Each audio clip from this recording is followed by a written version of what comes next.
Good morning, everyone here. Welcome to the Unitarian Society of Santa Barbara.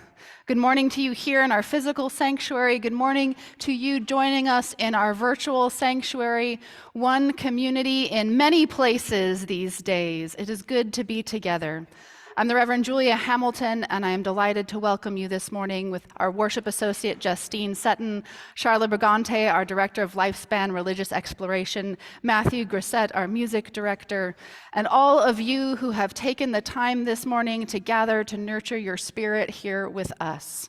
We at the Unitarian Society strive to live with integrity, nurture wonder, and inspire the actions that transform us and transform the world.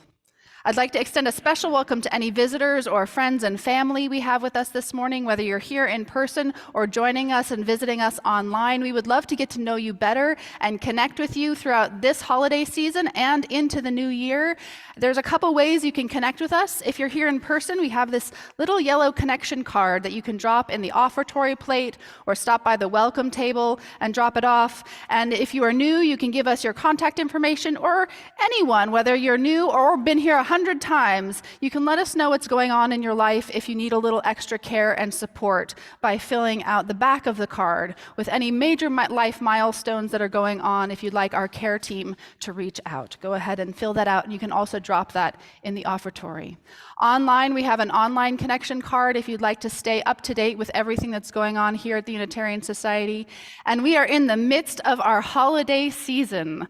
It has been wonderful to see the holidays come to life here. We've moved through Advent and Hanukkah, and now we arrive at the cusp of the turning of the year at solstice, which we will celebrate this morning, and then move on towards Christmas in just a week. Can you believe it? We have all kinds of things happening between now and Christmas Eve. We are gathering greens to decorate our sanctuary, our annual hanging of the greens. So if you have evergreens or greenery in your yard, or with permission from your neighbor's yard, don't get into any trouble. We are going to be collecting greenery. You can drop it off in the portico. And then on Wednesday morning, if you like decorating and be joining our folks who help make the sanctuary beautiful, you can come on Wednesday morning for our hanging of the greens. There'll be some warm beverages and lots of good cheer as we put up our Christmas Eve decorations. We are also going to be having a solstice gathering on Thursday evening, the actual day of the solstice.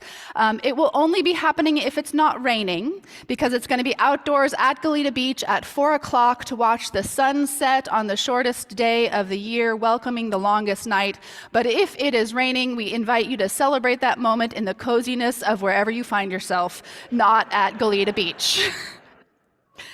On Christmas Eve morning, we're going to be doing something special. We have a pancake breakfast starting at 9 o'clock with a little bit of a simple service in Parish Hall. So come on in on Sunday morning and celebrate with a pancake breakfast. Let some other folks do the cooking or do some pancake flipping yourself. Gary Welterlin, where are you? Gary Welterlin can answer any questions if you want to volunteer. He is probably off doing something here, volunteering around, as he so often is on Sunday morning. Can people wear their pajamas to the pancake breakfast on Christmas Eve morning? Of course they can. Yes. So come as you are for some good community, because that evening we have our 3 Christmas Eve services at 5 o'clock, 7 o'clock, and 9 o'clock, each one unique. Our 5 o'clock is geared towards families telling the Christmas story in an impromptu pageant. 7 o'clock is our full choir, the lessons of the Christmas story, the carols you love to sing. And 9 o'clock is our beloved jazz service to end out the evening with a little swing in our step and some love in our hearts. So whichever of the services you prefer, come one, come all, bring your family and friends. Some people are known to do double and even triple headers on Christmas Eve. I now invite you to take a breath.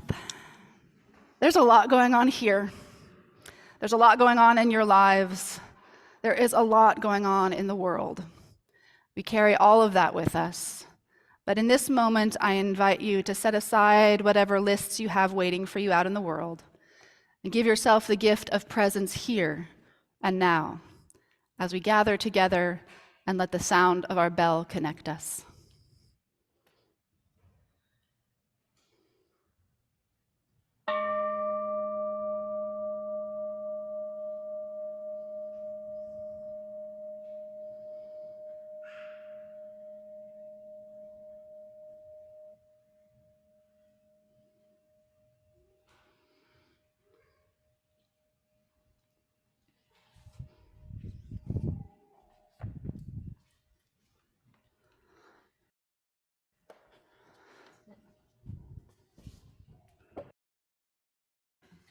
So, Charla will light our chalice this morning, and I will share some words with you.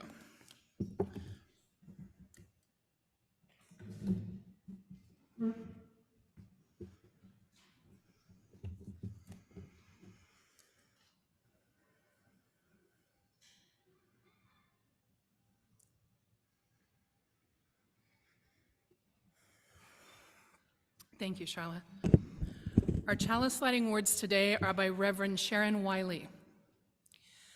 At solstice time, in honor of ancient traditions that celebrate this time of longest night, we observe that our flaming chalice holds the elements of the four directions: earth, air, fire, water.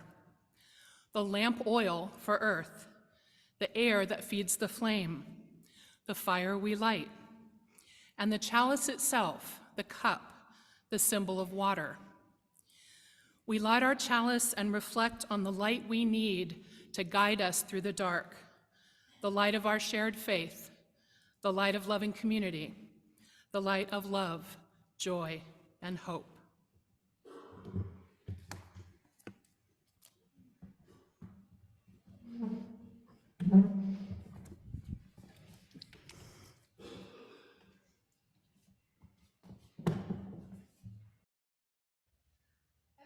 Throughout the year, we pause in our Sunday morning to take note of change for the good that we see in the world, to remind ourselves there are always people working to bring about more beloved community all over the world. And we invite you to think of something specific that you have seen that has brought you hope, that has shared love, that has inspired you to make the transformations you can make in your world, and to share it with each other, to talk about it, to lift up those places where we see change for the good.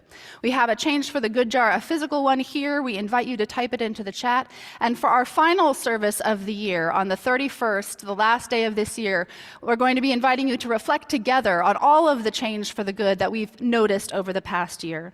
But today, I want to lift up for our collective entry to the change jar something that, some signs of life that are springing up. I don't know how many of you remember, but a little while ago, a 200-year-old sycamore tree in Northumberland, England, was cut down. It was an iconic tree, and in the midst of this gap in Hadrian's Wall that's 900 years old, right? This tree had been growing there for 200 years and was cut down, and there were people who mourned this loss all over the world. But there is some good news. Seedlings and cuttings from that tree have been taken and have been cultivated and germinated, and that tree will live on in that place as they nurture these seedlings and replant them. The trunk itself may or may not sprout new shoots, but the actual genetic material of that tree will continue on in the cuttings they have taken and will reroot in that spot, giving life back to that place that has become so important for so many. Life finds a way, and that is a good thing. Let us now join together in song. We're going to start off with number 387, the earth, water, fire, air. As you might have noticed, we have on our altar this morning elements of earth, water, fire, and air, and now we are going to welcome them into our presence with song. Please rise in body and spirit and join in singing.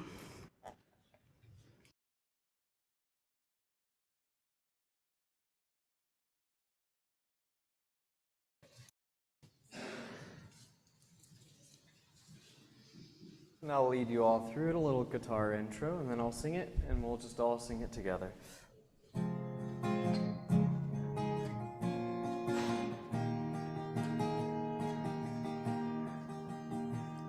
The earth, the water, the fire, the air, return, return, return, return. The earth, the water, the fire, the air, return, return, return, return. The earth, the water, the fire, the air, return, return, return.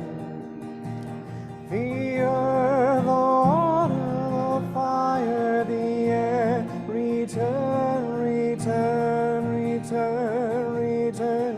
The earth, the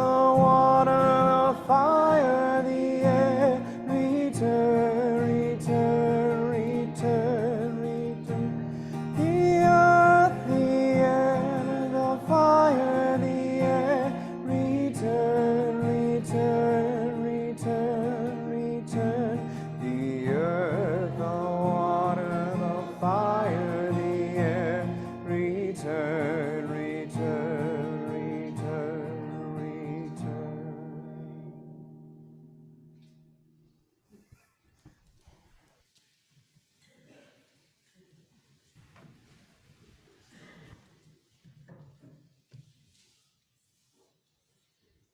Good morning.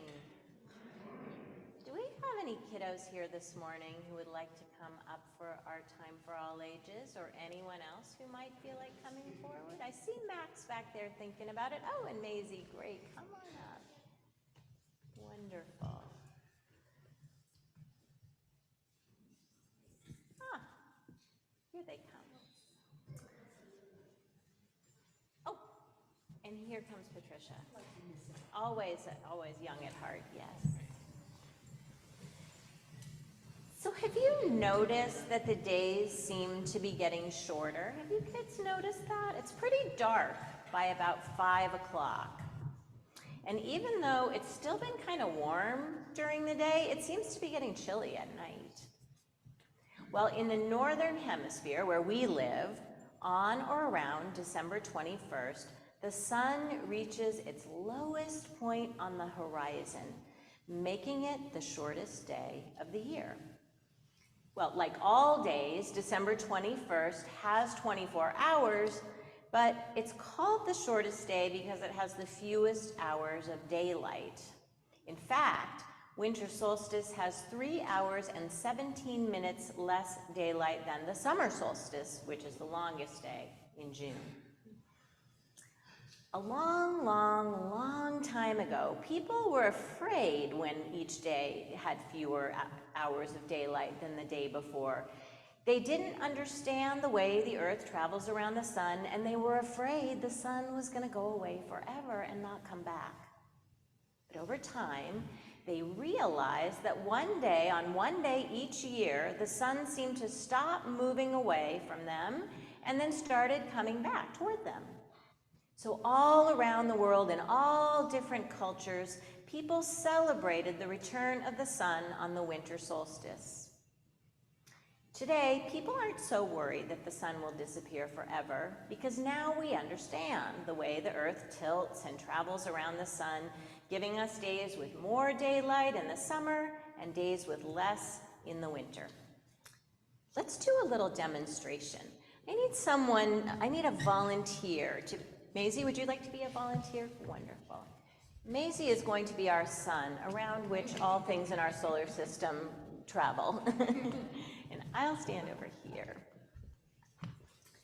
So I gotta get out of Julia's way. It takes 12 months for the Earth to go around the sun.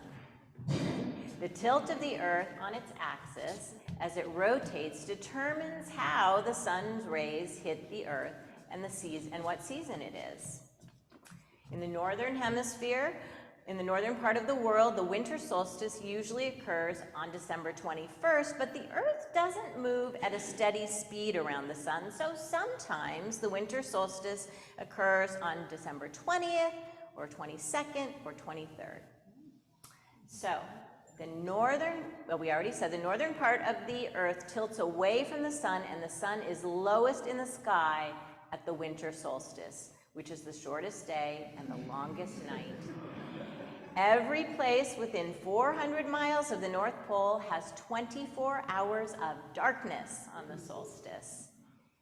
And then, 3 months later, the North and South are the same distance from the sun, and the sun shines on the middle of the Earth. It's the spring equinox. Days and nights are of equal length. And then we keep traveling around another 3 months, and after that, the northern part of the Earth tilts toward the sun, and the sun is highest in the sky. It's the summer solstice with the longest day and shortest night, and every place within 400 miles of the North Pole has 24 hours of daylight on the summer solstice. And then another 3 months later, the North and South are the same distance from the sun, and the sun shines on the middle of the Earth again, and it's the autumn equinox. Days and night are equal. And then 3 months later, we're back to the winter solstice where we are this week. I hope that clears everything up for everyone. Thank you to our sun and earth, and we will be singing our children out now.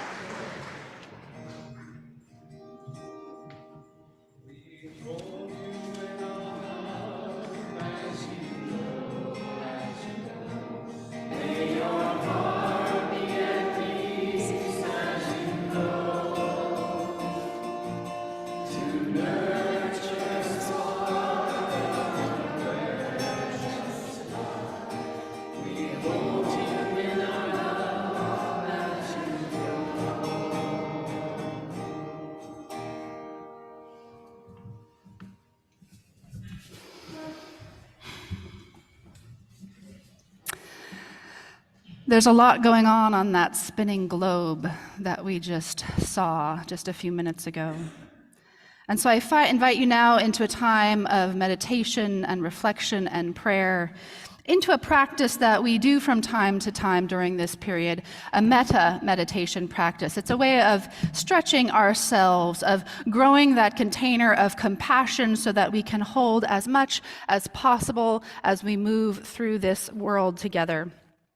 And so this morning, I thought we would focus our metta meditation just a little bit on the concept of peace.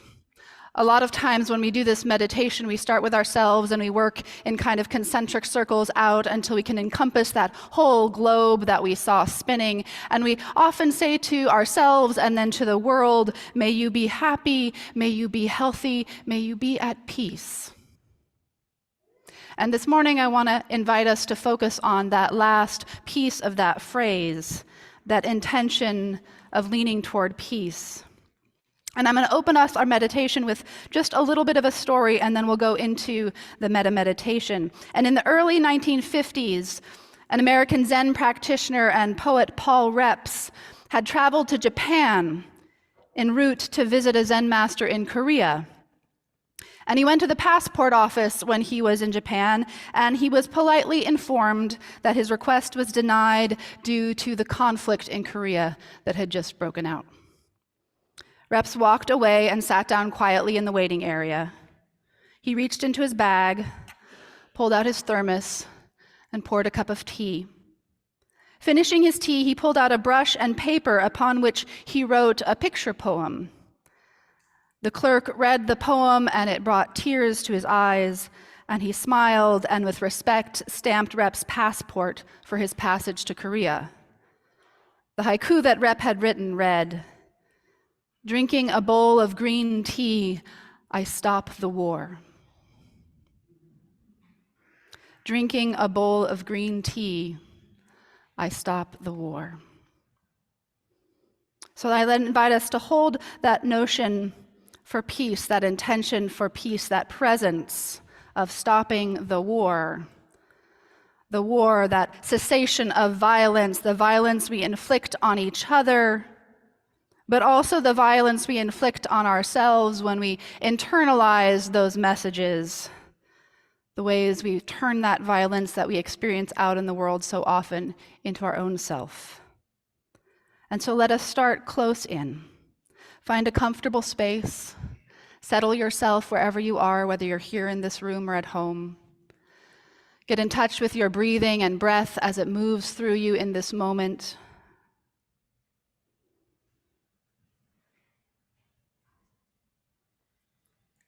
And hold yourself right there in the center, that space in your heart where compassion blooms. Start right there. And say to yourself in that space, may you be happy. May you be healthy. May you be at peace.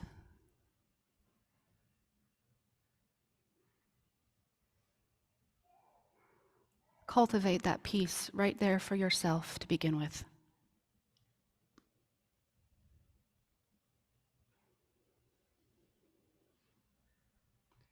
Bring your attention to your breathing once more and call to mind someone who you know and love, a being that is dear to you, for whom you have great affection. Bring them into this space with you right now and picture them as detailed as you can get, as if they're right there in front of you. And say to that being, may you be happy. May you be healthy. May you be at peace.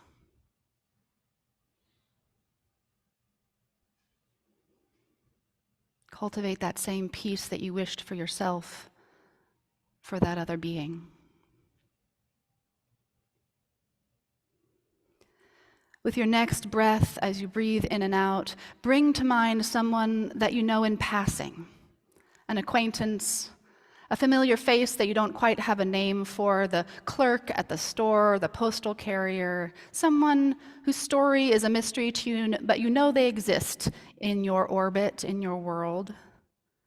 Remember as many details of that person as you can. Bring them here into this space with you this morning and say to them, may you be happy.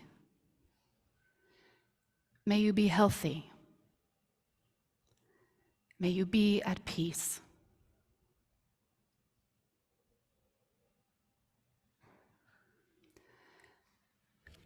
With your next breath, I invite you to challenge yourself a little.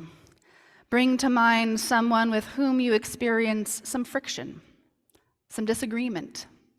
Someone who perhaps you find it hard to love all the time, maybe even any of the time. Bring that person to mind, as detailed as you can make them, that other being with whom you experience conflict. Hold them right there in front of you, in this space with us, and say to them, may you be happy. May you be healthy. May you be at peace. Cultivate for them that same peace that you wish to cultivate for yourself. With your next breath now, expand that circle of awareness, that container of compassion to hold all of the places in the world where we know violence is taking place. The wars, the conflicts, the occupations, the hostages, the fear. All of those hurting places of the world, if you can expand your container of compassion big enough to hold it and extend to all of those beings in those places, may you be happy. May you be healthy. May you be at peace. That same peace I wish for myself, I wish for you.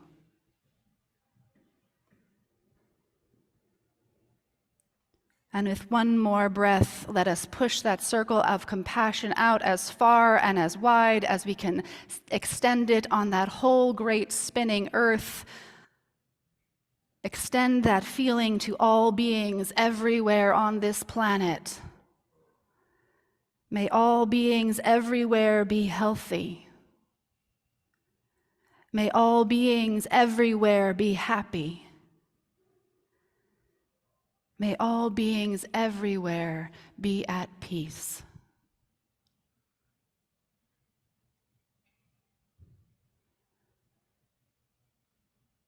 With your next breath, return your attention here to this space, to your body, to the peace we have generated together.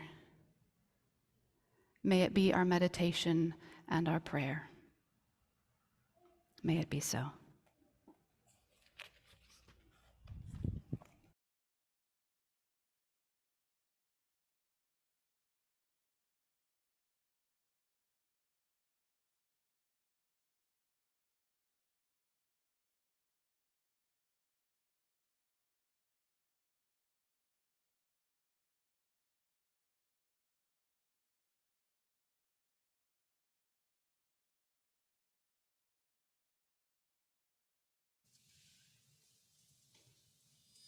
Hello again. Is this coming through? Are you hearing me? No? Technical assistance, please? Up higher?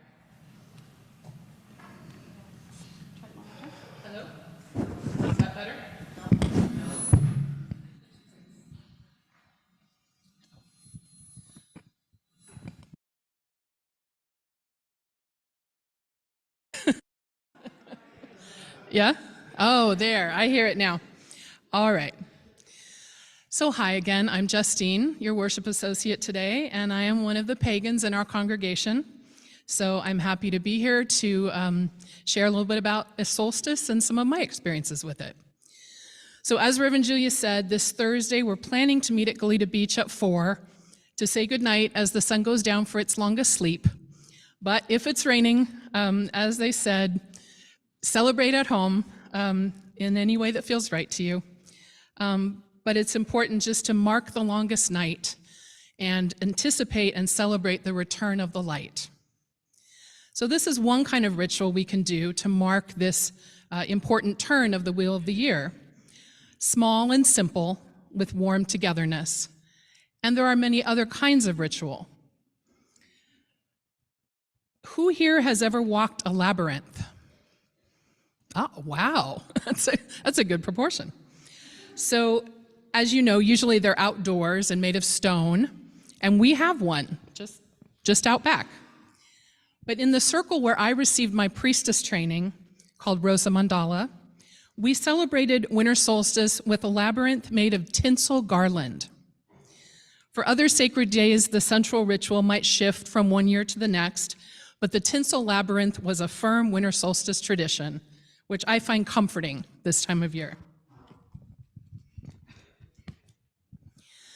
The dedication and energy of the ones who spent most of the day creating it, as you can imagine, made that a meditative ritual in itself, as they painstakingly measured and scotch-taped hundreds of feet of tinsel garland to the wooden floor, in a space very like our parish hall, to form a labyrinth.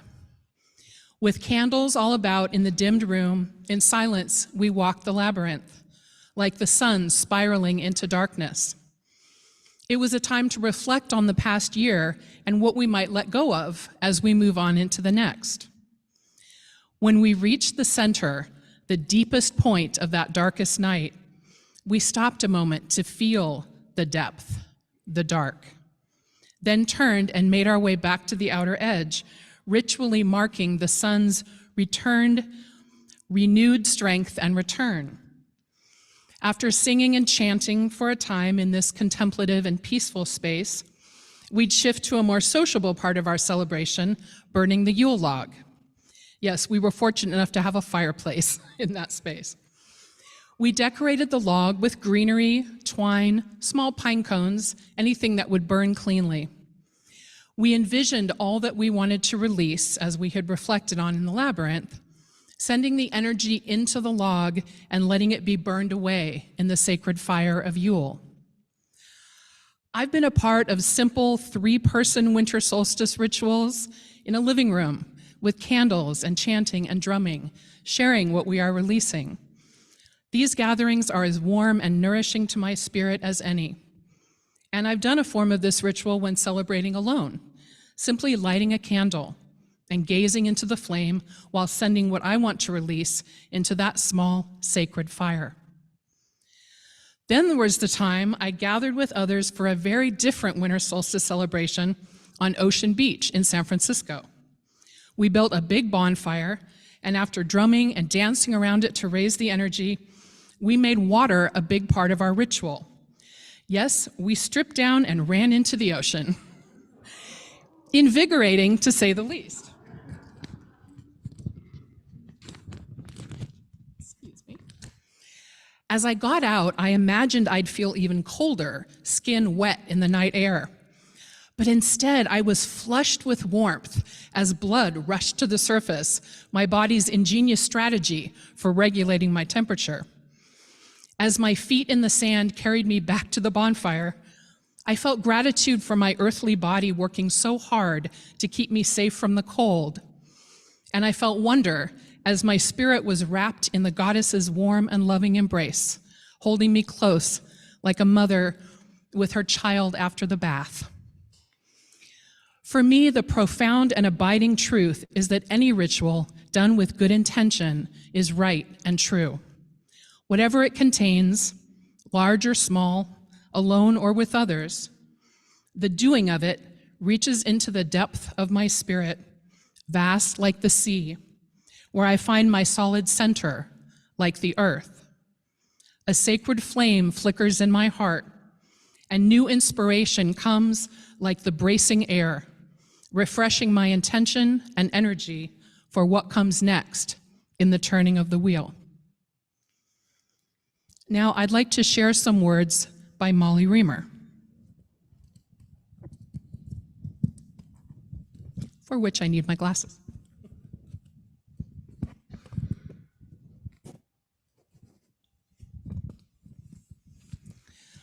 Winter solstice. Rejoice, for the light is birthed once more, and we discover anew that the body and divinity are made of the same things. There is the breath of the holy across every lip, the kiss of renewal on every brow, the new-birthed cry of awareness in every throat, the fresh taste of wonder on every tongue, the touch of joy beneath each fingertip, rebirthed this day. In the depths of cave time, when the silver glow of moonshadow and the leaping heart fire of home comfort us, we gather fibers to knit our communities whole. There may be stripes of uncertainty and patches of pain, long gray stretches and bursts of color, but each of us contributes to the pattern of the world soul.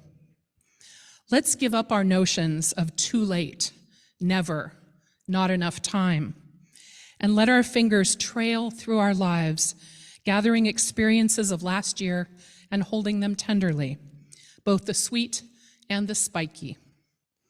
Breathe easy. Keep your eyes on those irrepressible silver linings, and keep your hands open. There is much work yet to be done. Blessed be.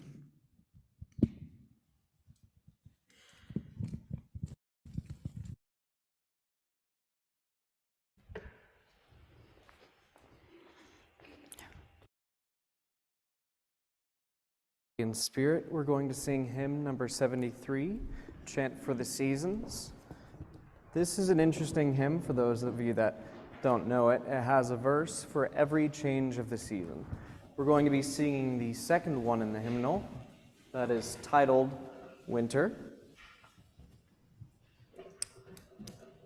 That begins with the words, Autumn Cold.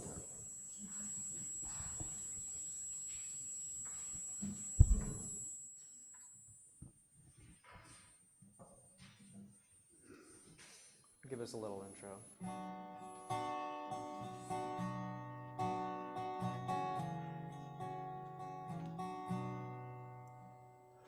Autumn cold has turned the star wheel, winter is upon us. Autumn cold has turned the star wheel, winter is upon us.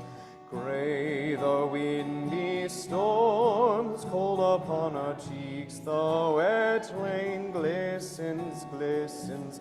Autumn cold has turned the star wheel, winter is upon us. Leaping is the fire, golden on the glass, the cinder glows like ember. Autumn cold has turned the star wheel, winter is upon us. Thank you.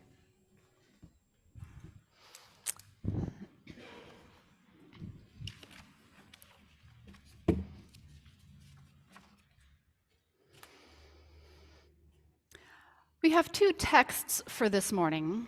The first one is a reading, and the second one is a video.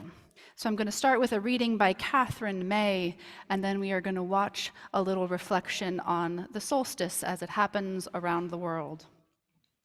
Catherine May writes, "The alchemy comes in understanding the truth that seems so easily hidden, that everything is interconnected. There is only one whole. That we exist within a system that includes every degraded human act and every beautiful one, every blade of grass and every mountain. that shines and snaps and varies like the surface of the sea. We as individuals contain it all. We hold within us the potential for the greatest good and the most dreadful evil. We know intuitively how each feels because there are lines traced between us and everything else. I don't have to believe in God as a person, she writes. I can believe in this instead, the entire mesh of existence binding us together in ways that we perceive only if we listen. Each of us is a particle in this greater entity. We find this absolute connectedness hard to grasp. We often prefer to forget it. We often push back against it, but it is there, real as sunlight, behind everything we do. Real as sunlight, behind everything we do.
I'm okay with that. So end our texts for this morning.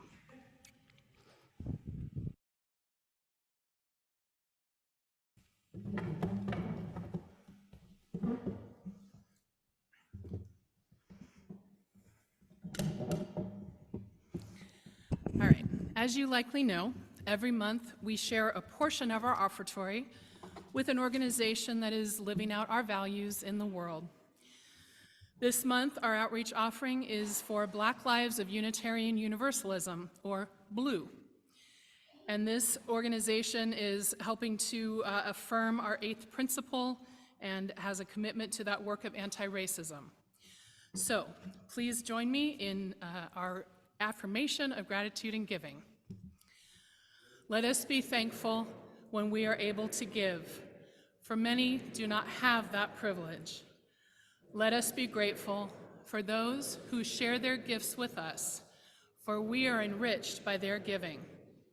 And let us be grateful even for our needs, so that we may learn from the generosity of others.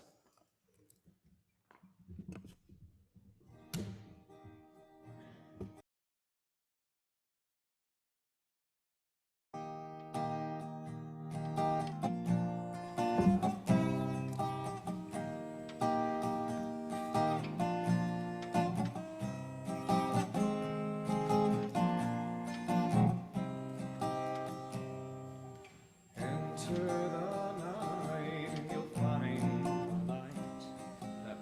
carry you to your dreams.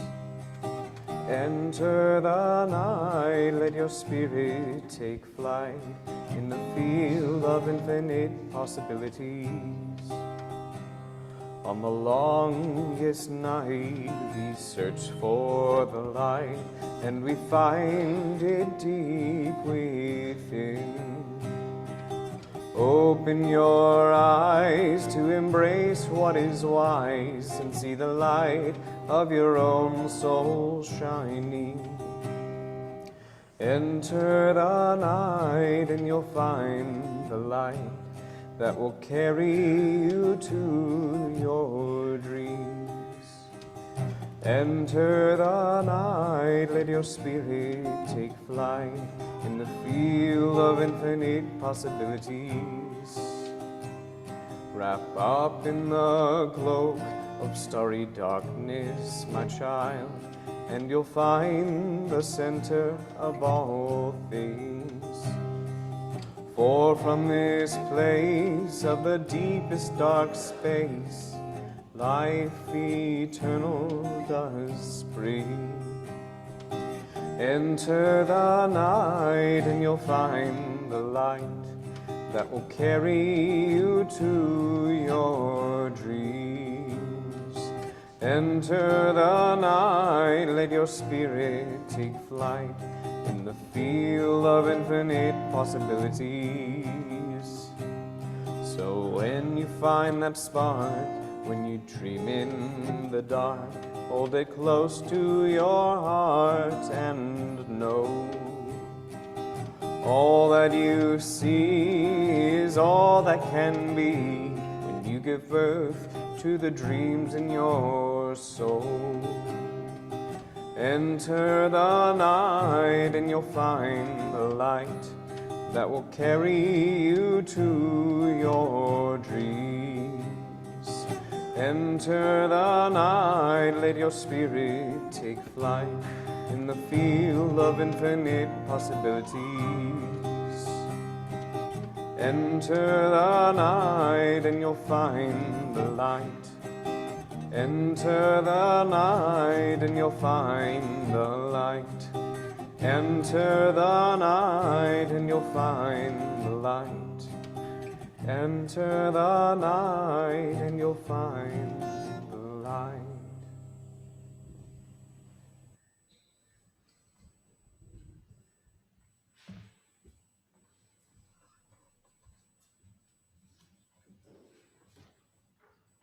Matthew.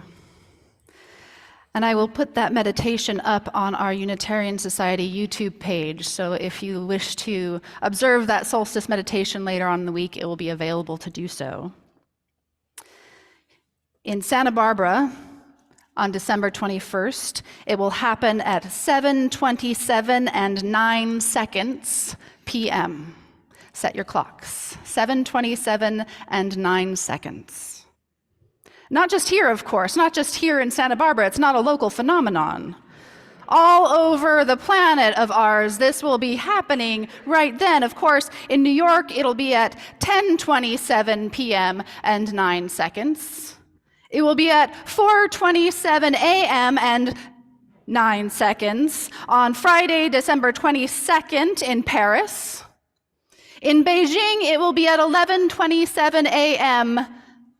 and 9 seconds on the 22nd. In Sydney, Australia, the solstice will be at 2:27 p.m.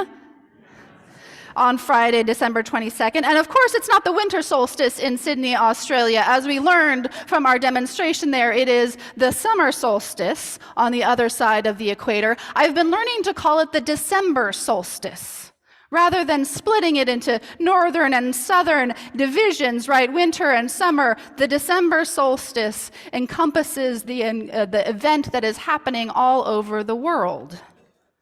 But summer or winter, it will be solstice wherever you are.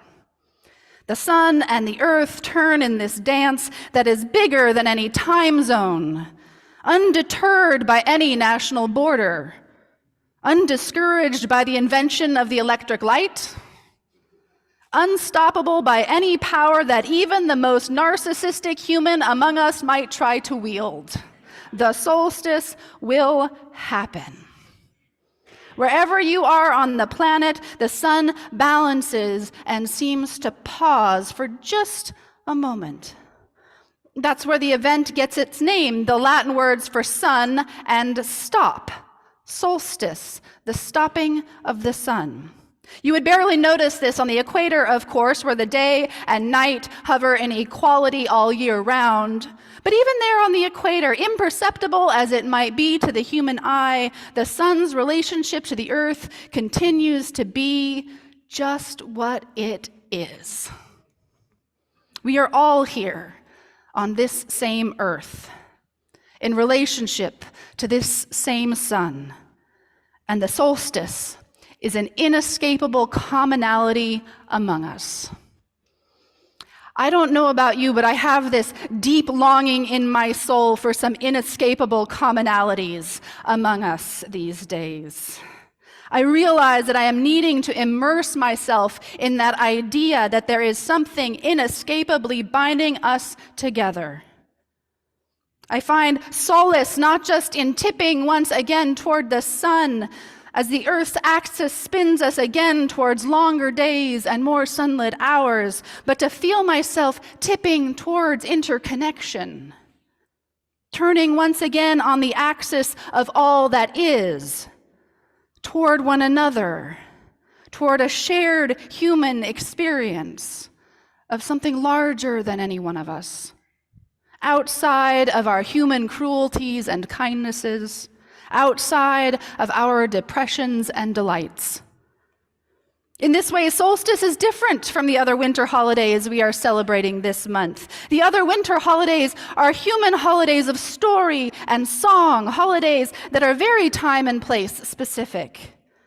Hanukkah, with its story of oil lamps and ancient rebellions. Christmas, the story of a birth of a baby in a specific place and time to a specific set of parents.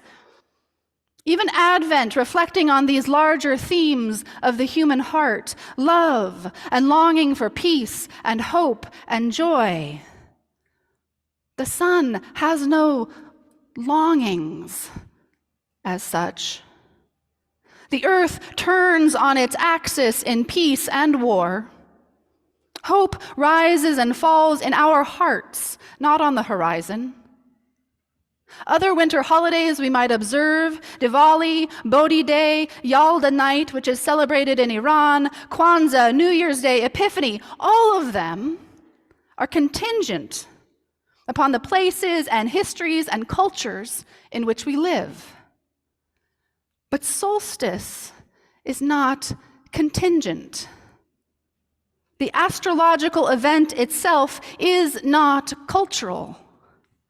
It's solstice for everyone, regardless of religion and nationality and location, every circumstance and situation, every political persuasion or generation. In different times and places, different stories have emerged around this celestial moment.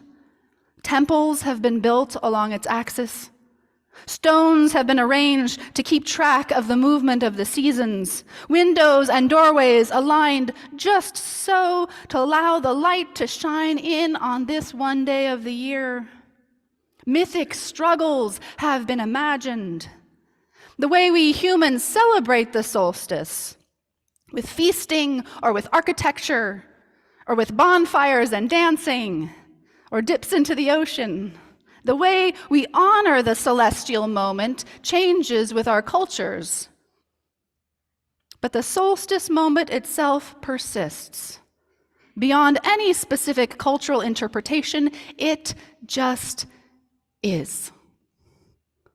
I am finding great reassurance in the isness that is at the heart of solstice. It's not something we have to do or make or conjure into being with story and tradition. We might mark the event with decorations and celebrations. We might be moved by our observation of the moment to sing and light candles. We might feel this rising religious response in our spirit. But whether we sing or not, whether we attend to this celestial moment or not, it will happen. It is gloriously, wonderfully unbound to our actions. I take great comfort in that right now. So much of the world depends on us right now. Make no mistake, we have important work to do. This coming year will bring with it all manner of needful interventions. Hearts and bodies and minds and spirits are being broken by war. It's only by shifting our human response that we will be able to envision a more peaceful future. The global climate crisis caused by human actions can only be solved by human actions and will demand our continued attention and collective commitment. Closer to home, the assault on our basic understanding of democracy in our nation will continue, and we will have work to do there to keep our government functioning through the next election. We will have work to do to keep hate and fear from being used as weapons to divide us. We will need to show up for one another, defend our basic rights to love and live and be safe and thrive together. We will have to deal with AI somehow. All of these things and more that I'm sure I have not even imagined yet. I can't even imagine myself at this point next year, what we will have been through. It will require the best of us in this coming year, our best stories, our best ideas, our best strategies, our best selves rising to the occasion. It's important, our actions. But it's also overwhelming. How many of you just started to feel your anxiety after that lovely meditation, and then I gave you this list of things we have to do next year, right? There's a lot of turning of the world, this human world that is in our hands, that will not happen without our effort. So right now, enjoy this moment, because the solstice arrives without us having to do anything. Right? Stop. Just for a moment. Pause. Not for forever. Just for this hour. Maybe even just for a whole day if you can swing it. Hang in the complicated sky with all the universe wheeling and turning around you. Suspend yourself, if you can, like the sun, at that farthest edge of your understanding, before turning back to the world and spinning once again into motion. It's okay to pause. The work, the effort will all still be waiting for you there on the other side, I promise. The light will grow and shine on our endeavors in this coming year. The dark night will hold us until the dawn. But at 7:27 and 9 seconds on December 21st, we will receive a solar invitation, like a flare sent out from the surface of the sun that stops all radio communication for a little bit. An invitation to remember and be comforted by the knowledge that still, with everything that confronts us, not everything is precarious. Not everything needs our pushing to turn. What a relief. Not everything divides us. Some things just are. And we don't have to do anything except notice it. So remember the solstice. Remember that into this world, this fragmented and fighting world, comes the sun. Always, always, always. The solstice sun, the same for us all, the same moment, the exact same moment everywhere where the sun seems to stop and reverse its course, just as we can. Remembering ourselves as one humanity on this one earth, under this one celestial event. To close with the words from the reading I shared earlier by Catherine May. We find this absolute connectedness hard to grasp. We often prefer to forget it, but it is there, real as sunlight, behind everything we do. Blessed be, may it be so. Happy solstice, and amen.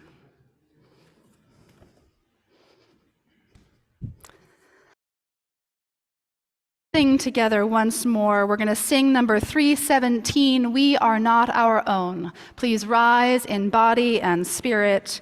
317 in the gray hymnal or the words on your screen.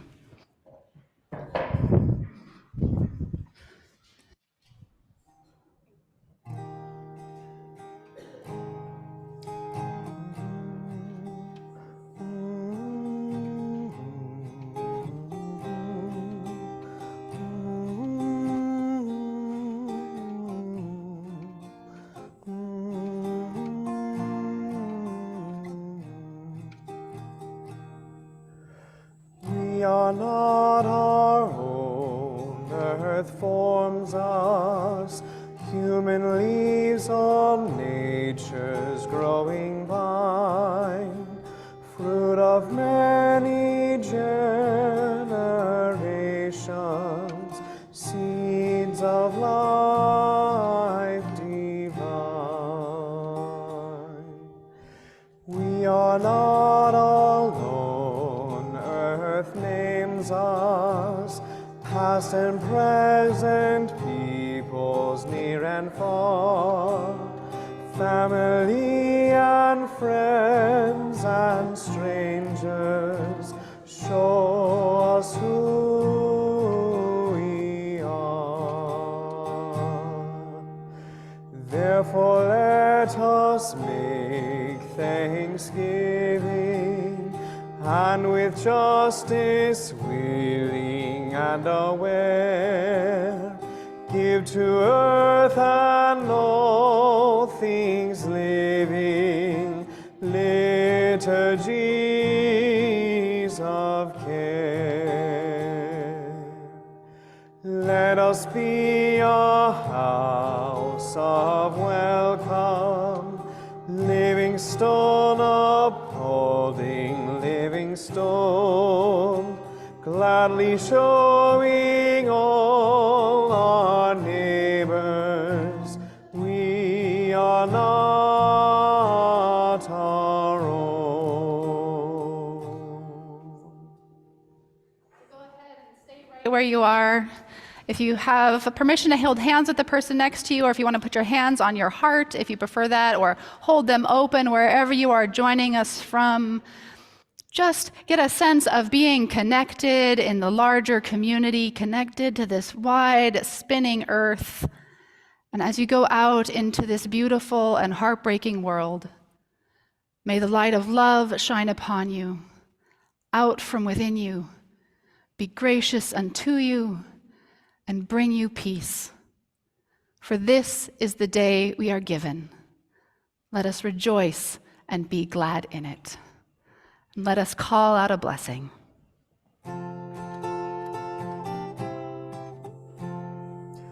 Call out a blessing,